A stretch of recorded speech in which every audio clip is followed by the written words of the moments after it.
Asibingeleleke. Mangabe inkomo noma ngabe inkomo, imbuzi, imvu, imbongolo noma ngabe isiphi nje isilwane kuphunza kuzala isikhathi esingakafiki.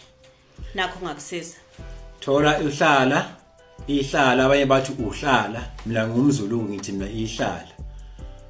Thola imbewu lephakathi amaqhampuza laphakathi kungo round lokho okumunyunga okudliwayo. Ukomise ama-seeds akhona. Uwagaya wenze umkhumiso. Uyayikhumisa uma sekugaye kwaba kuningi nje.